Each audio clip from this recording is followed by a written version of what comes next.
Hello, this is Carrie Fell. Welcome to my studio. Late in 2020, our guild here in Sydney, Nova Scotia had a challenge. Each of the 5 people at the meeting chose a color, and then we revealed those colors to the group. The challenge was to weave something in those colors and make it work. And it was wildly successful. We had some beautiful pieces. You can find the video on my process. It's called Sydney Weavers Guild Color Challenge. Anyway, we had so much fun with that, we decided to do another one here early in 2021. We still are not meeting together in person, so we are going to work on these projects at home and then present them once they're done and see how each of us dealt with the challenge. So the first thing we did was the colors, exactly like we did last time. And then we put a bunch of weave structures into a hat and drew one. So we added an extra little challenge to it. So not just colors, but a weave structure. The weave structure we pulled was lace. So the 5 colors are chocolate brown, natural, peacock, royal, and salmon. So the first thing I'm going to do is I'm going to try to nail down these colors. So I'm going to just throw a sample warp off my wall into the dye pot and try out my dyes and see if I can get these colors happening. So these are 3 warp chains that will be used together for a single warp in a project. 2 of them are natural colored and 1 is darker. So the colors should look different on each of them. I'm using ProChem acid dyes, and I'm just taking a tablespoon or 2 of the dye stock, mixing it with water, and then just applying it to the yarn with my measuring spoon. The first color was chocolate brown. This next color is terracotta, which is green, and through heat and acid it turns a terracotta color. So it's kind of weird putting the green on, and of course you can't judge the color ahead of time until it starts to heat up a bit, but it's fun to watch it change. The next color is the peacock, and I'm using just the turquoise, and I think that sort of looks like the peacock color, so we're going to try just straight turquoise and see how that looks.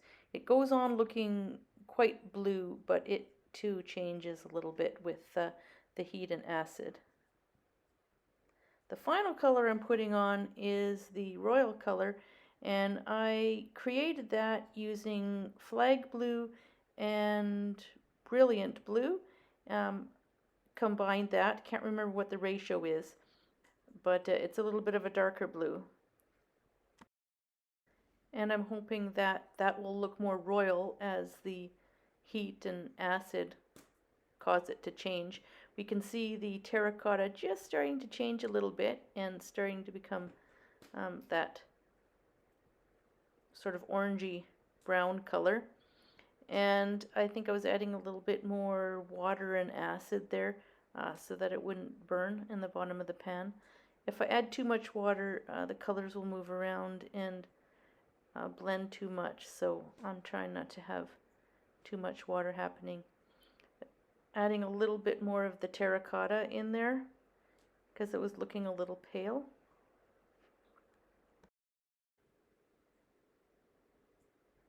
Just poking it, moving it around, getting the color to soak into the yarn.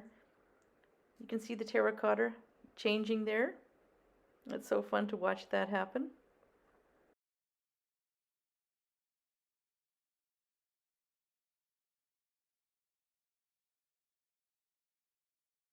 At this point, I bring out the iPad and compare the colors to what I'm seeing in the pan there. I'm trying to decide whether to add more pigment or not. And I'm adding a little bit more of the brown dye just because I don't think it's quite dark enough. So darken it up a bit with a bit more chocolate brown acid dye, a little bit more water and acid, and let it heat. After it cooled down, I washed it and hung it to dry. So here's my finished warp. This is the one the portion of the warp that was dyed on the natural wool, which is what I'm going to be using for my project. And let's see if I got the colors. So there's chocolate brown. I think I got it. This is pretty close. I don't think I'm going to get much closer than that. The colors did run, so we have none of the natural remained, even though I left it in the pot, in the pan. The color oozed all over, so lots of blending happening. Natural, that's just the plain yarn the way it was before I dyed it, so I could just have some undyed parts. Peacock.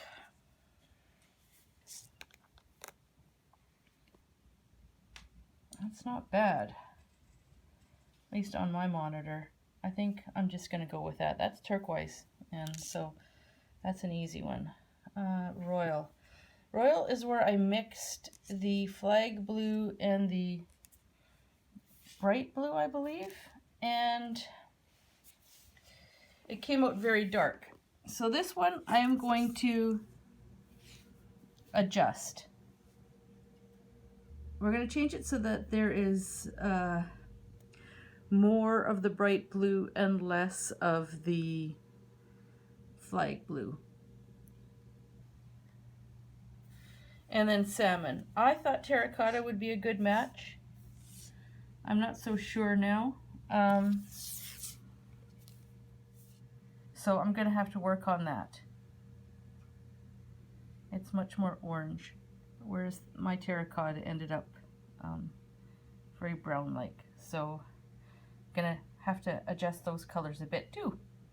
It was hard to do that ahead of time because the terracotta is, of course, goes on green. So I can't adjust the color ahead of time to try to make it look like that, because it will never look like that pre-heat and acid. So I was trying to figure out what to actually weave.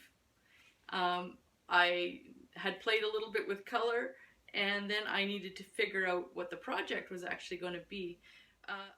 So I had considered, trying some new structures, maybe some Swedish lace.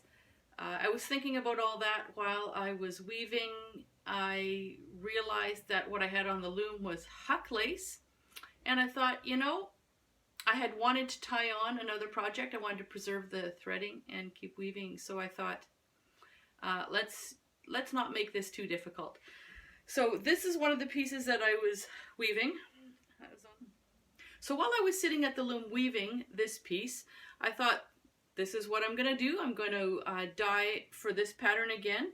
And I went to the warping board and I wound off 3 warps. There are 3 warp chains that all are contained in this. So we've got the wide bands, the narrow bands, and then we have these little accent bands, which are the lime green in this case.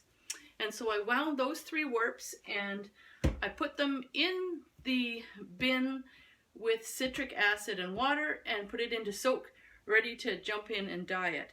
Well, the colors, my testing colors, didn't quite turn out the way I had hoped. I still need some tweaking, and I'm not quite sure how to organize the colors in that shawl, so this has been sitting here for 2 days while I work things out. So it needs to be dyed today. I just need to jump in and do it. So, here we go.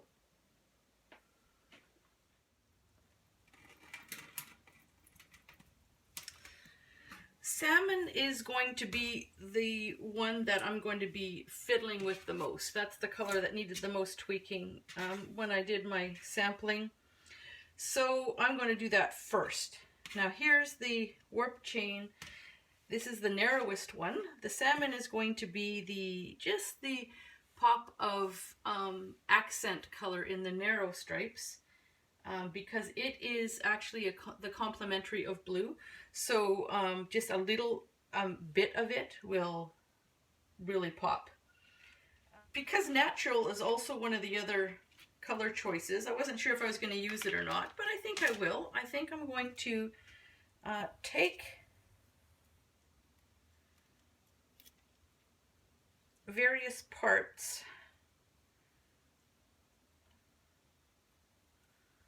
of this, and I'm going to do some resist dyeing.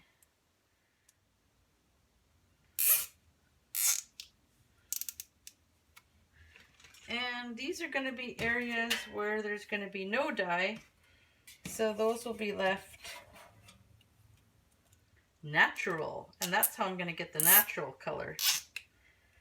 Our challenge rules said we had to use at least 3 of the 5 colors. We could use all 5, but we only had to use 3.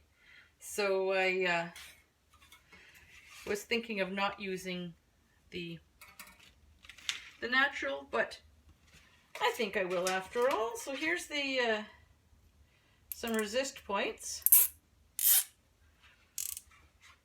And now, in order to tweak the color, it's going to be almost impossible to try to mix a dye that will work right off the bat, because of the fact that, well, I still want to use the terracotta to an extent, and the terracotta starts off green. So we can't tweak it until we see the terracotta color, and then we can move it towards salmon. So I've filled a pot here. We're going to, I'm going to put some terracotta dye in there. So here's my terracotta stock, which of course looks very green. This is cold water. There's no acid in it. There's lots of acid in the yarn. I don't know if that's enough or not, but we're going to put 1, 2, 3, 4 teaspoons of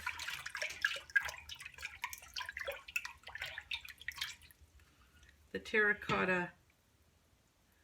It doesn't look very dark, does it? But we are going to be tweaking it.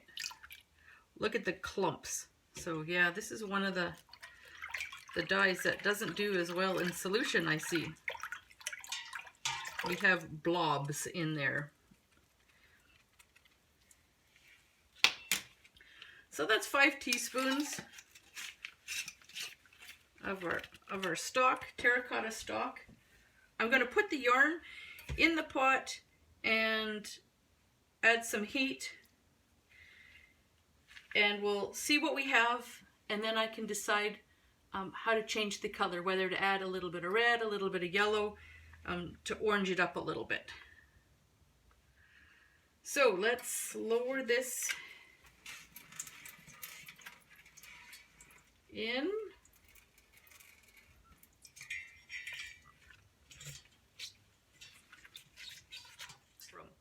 So I'm going to move it onto a burner here and turn on the heat. And this chain is going to be the blues. Still want them banded. I want the 2 blues to be banded, but they are going to blend a little bit. So I think I'll make one half one color and the other half the other color, and they'll blend a little bit as they go from one to the other. I think that's how we're going to do this. Now there's lots of acid in this, so I'm going to put on the heat so that the colors do stay a little bit separate. Okay, what I've done is I've mixed up a solution of about 1 part flag blue and 3 parts bright blue, and this is going to be my royal.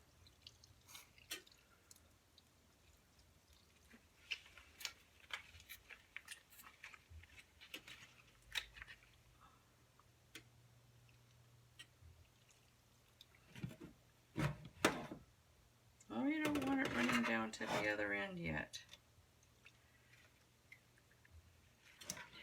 So this, I don't know, is it royal blue?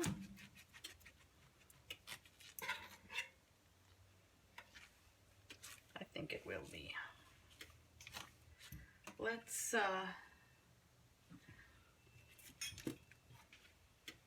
flip it.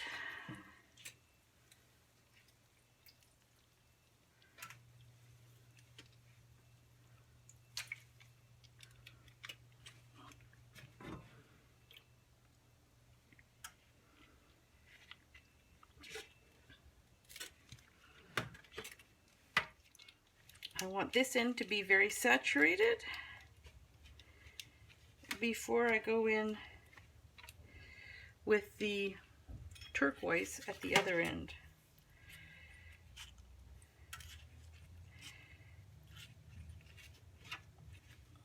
And I think what I'm going to do is I'm going to add citric acid to the turquoise so that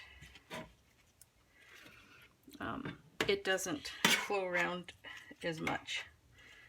We want the turquoise to be at its own end. I'm sure there's ways I could have done this. I could have put one end in one pot and the other end in the other pot. I do want a good blend between the two, so that's why I'm kind of doing it this way. And, you know, if the colors do mix a little bit, that is fine with me. Oh, let's look at the other pot.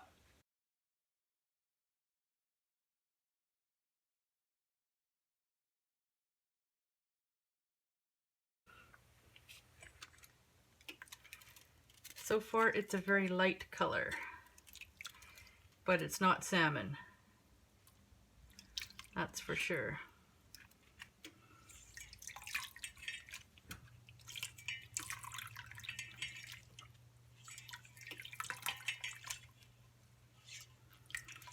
Well, it's starting to be.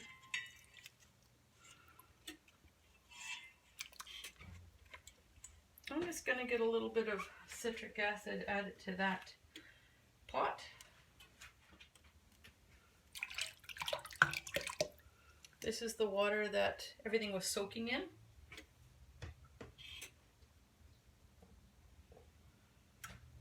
It had a fair amount of acid in it, so it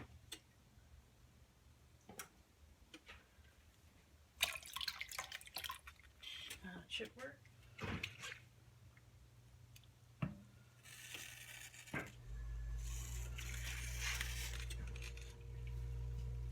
What I forgot to do was add acid to this dye. I meant to do that. So now with liquid at both ends, I think we're going to, they're going to keep each other at bay, I hope.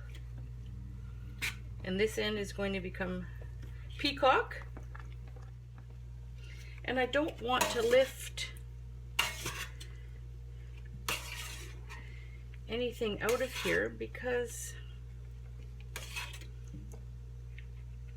then we're going to get the peacock and the royal to merge, and right now the yarn is keeping it in its own section. What I will do though is add acid water at each end, and the terracotta is continuing to change color and looking, man oh man, kind of salmon.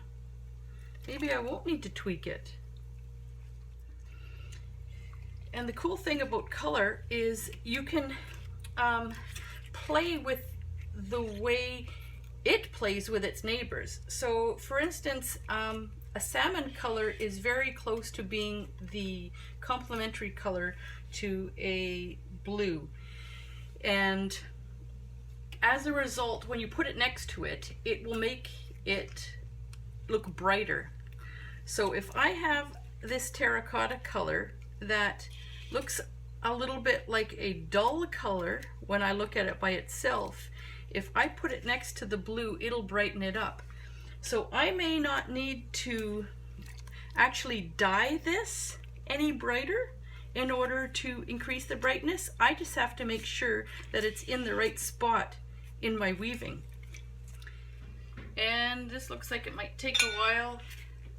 Normally I would maybe flip this so that all the pigment isn't just sitting in and striking in one spot and going blotchy.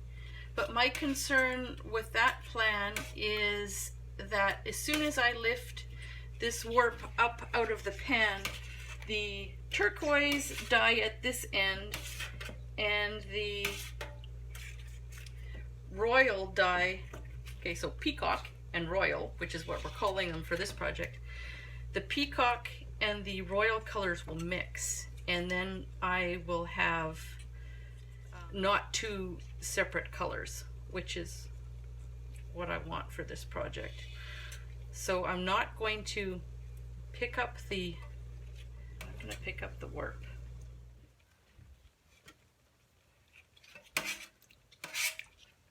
See where it sits on the burner? It gets really dark because it strikes there first. So we're going to have some dark patches in our peacock.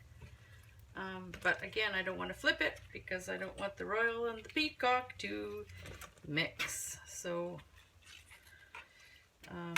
I'm just going to live with that variation.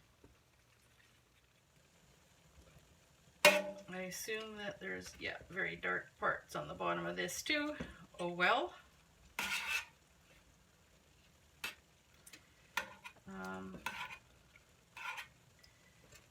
It's the nature of this dyeing process.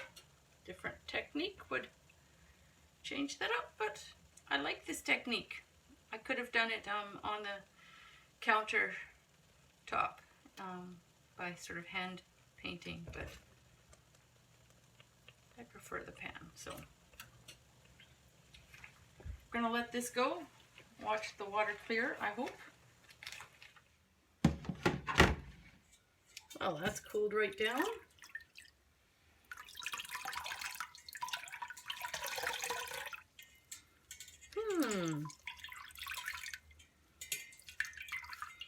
What do you think? Is that salmon? It's pretty darn close. So here's the blues, all cooled down as well. A little bit of blue left in the water. Oh yeah, it would be the turquoise, which is not unusual at all. We're calling it peacock for this project.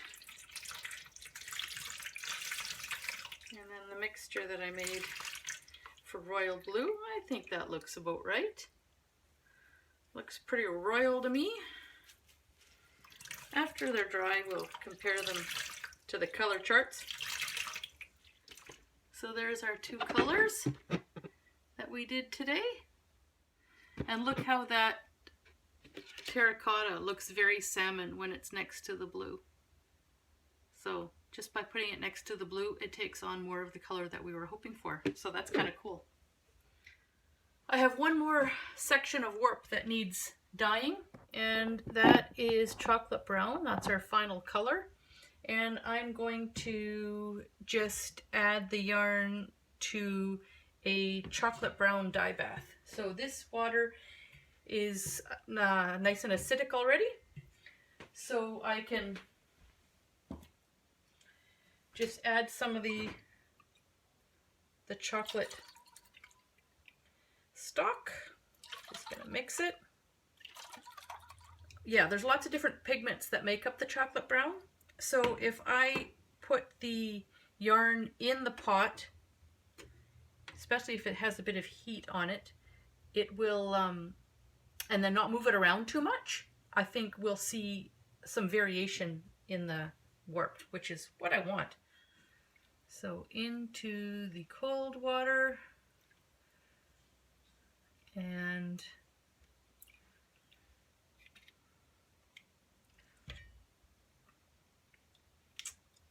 let it heat up slowly. So let's take the zip ties off of this one. The zip ties were used as resist, so underneath the yarn should be the same color as it originally was. There we go. Just a little technique. So under the zip tie, we have white bands. Natural. That's the color in our... And yes, this is not white yarn. It was natural colored yarn, not a white. So it is a slightly off-white. That's gorgeous. See, I love this. I find this so exciting. Anyway, there we go with beautiful bands across it.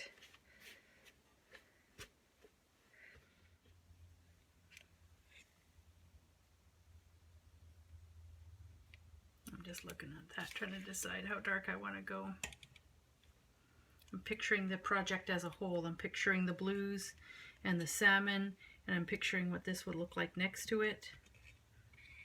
I'm going to add just a little bit more because I know this is wet and it looks darker when wet.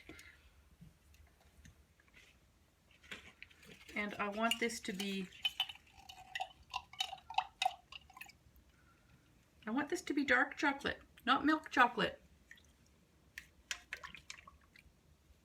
So there we go.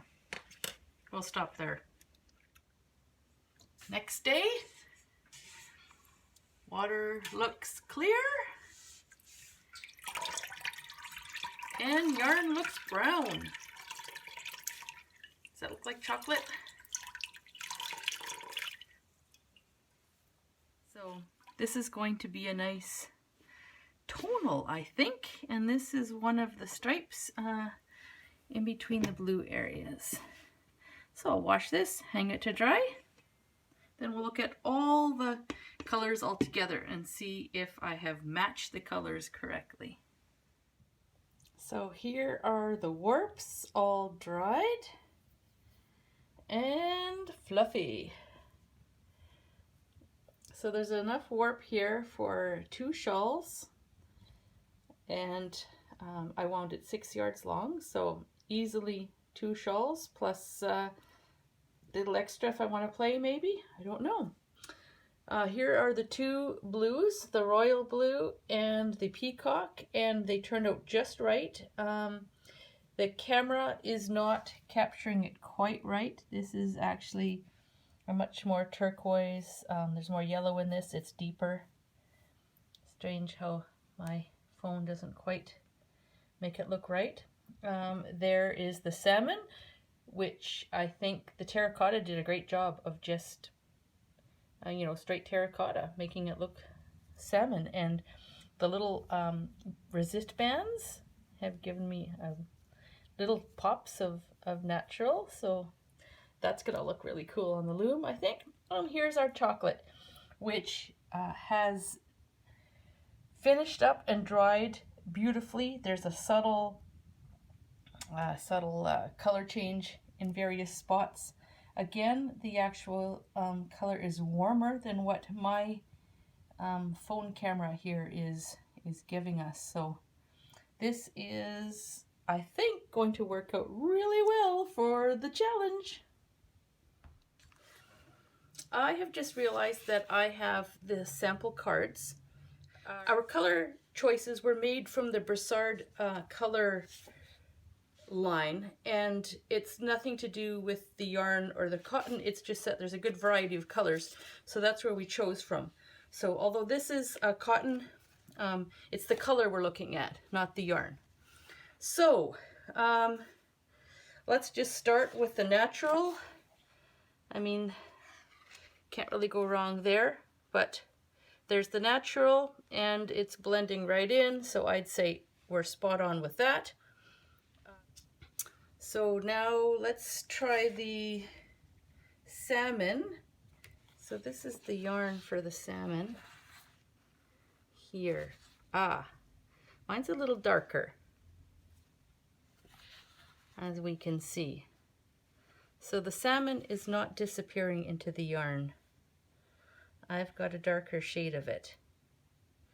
And that might just be just adding more pigment. I think the color is correct. I just think maybe I had too much pigment in the water. So that's the color that may be off a bit. Now my blues, there's a royal blue. Let me find it on the color card. Royal blue. Ah, the royal blue is a slightly more red tint than what I've dyed. Maybe closer to the flag blue, so maybe I should have had a little more flag blue in my mixture. Not the best match. Yes, the royal blue off the sample card is definitely got more red in it. And then this is the peacock at this end, and let's see if I've got that. That I think I have pretty much nailed, especially not the super saturated part, but this part here. The peacock is definitely blending in. So I'd say I got that color right. And finally, there's the chocolate brown. We'll move that over here.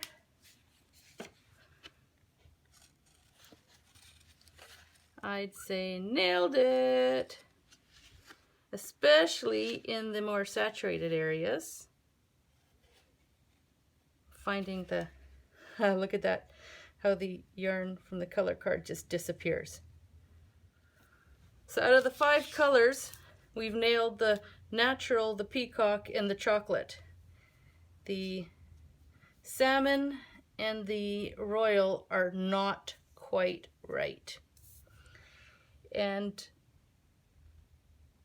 I'm still going to weave this up, and if I have time before the end of the challenge, I may just dye up some more and give it another go. So the warp is completely tied on, wound onto the back beam. Everything looks nice and orderly.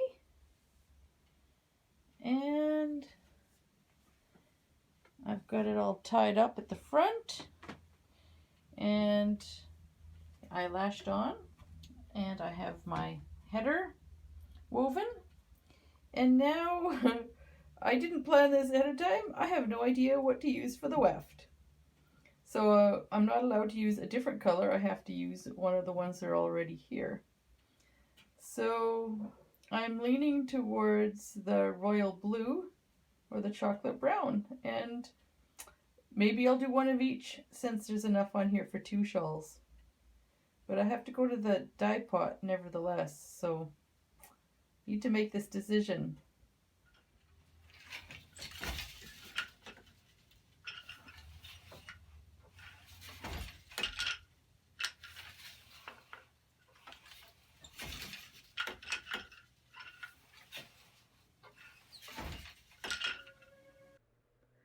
I had to remove the sound at this point because I was rocking to the 80s music, and that's not allowed on YouTube. So, and then I thought I might as well speed it up a bit, so here we go, weaving a shawl at 20 times speed.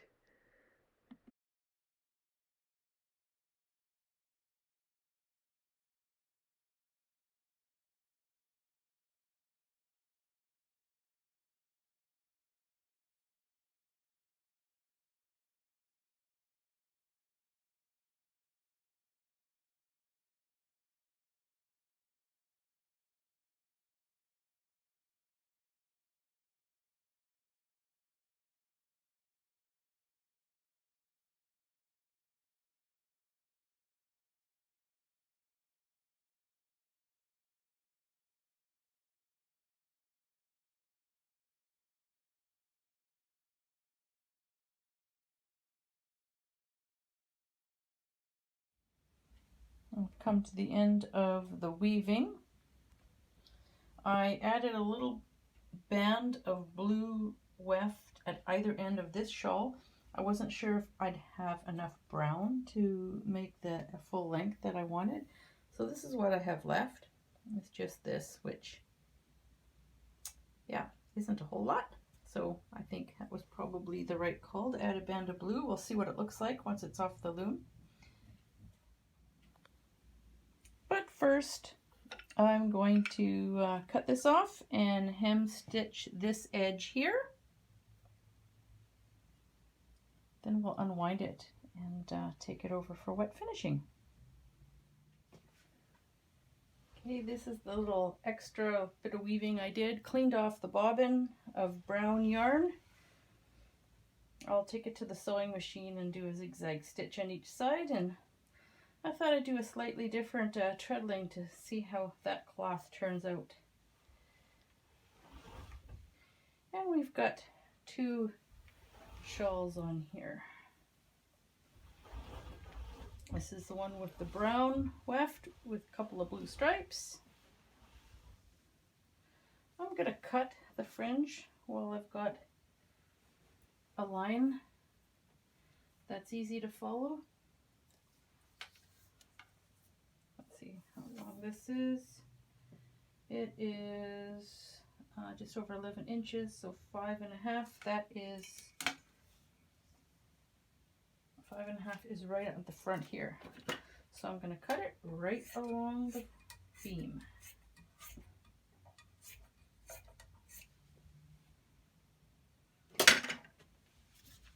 And this is the shawl with the blue weft.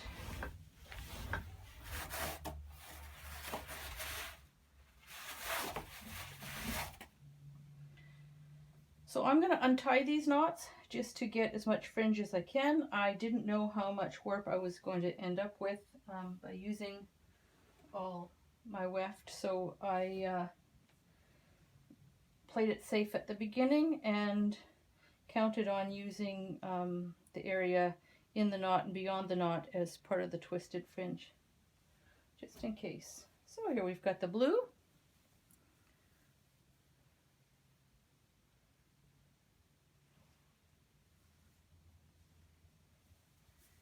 And the brown.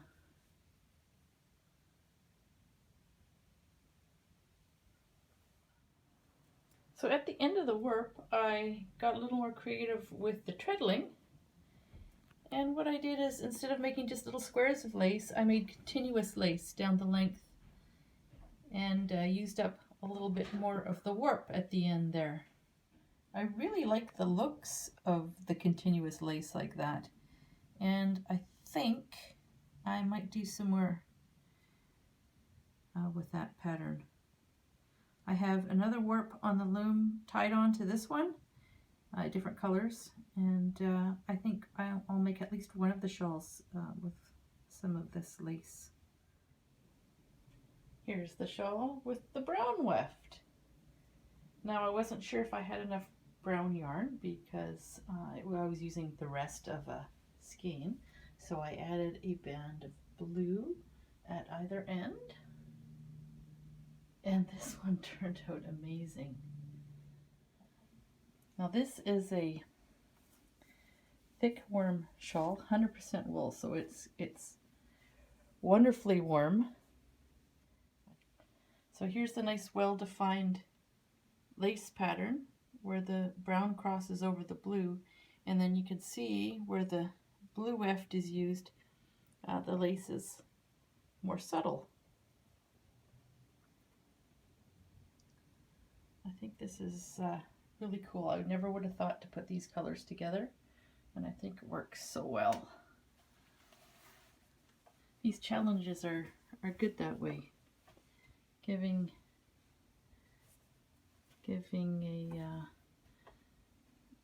me a chance to try new colors and combinations that I otherwise would not have. So thanks to the Sydney Weavers Guild for pushing me.